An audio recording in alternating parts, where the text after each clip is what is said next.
Assalamualaikum warahmatullahi wabarakatuh.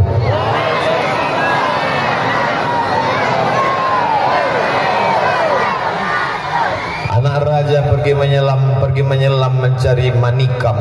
Dari bunyi sambutan salam nampaknya banyak yang belum makan malam. Apa kabar semuanya? Kalau Tuhan pergi ke Makkah, jangan lupa rambut dikepang. Sudah lama berceramah, baru inilah salam yang paling panjang.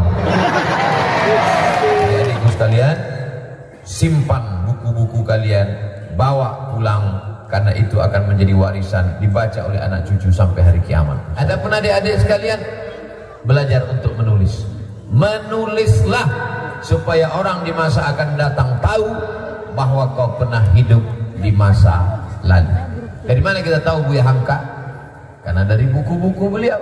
Dia punya tafsir, namanya tempat yang paling nyaman, tempat yang paling enak, tempat yang paling tentram, tempat yang paling adem, tempat yang paling ayem adalah rahim. Makanya belum ada dalam sejarah ada janin di Afrika Utara melompat karena kepanasan. Tak ada emak-emak yang tinggal di kutub utara, kutub selatan, matahari tak terbit, 20 minim 0 derajat Celcius, tak ada bayi yang keluar menggumpal jadi es batu. Kenapa?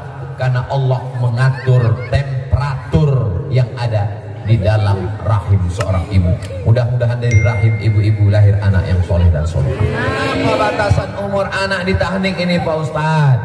Sebaik-baiknya adalah ketika usia menyusui. Usia menyusui itu berapa? Bagus-bagusnya lagi pas baru lahir. Anda tidak juga paling tidak masih usia menyusui. Dalam Islam menyusukan anak haulaini kamilaini liman arada ayyutimmar radha'ah.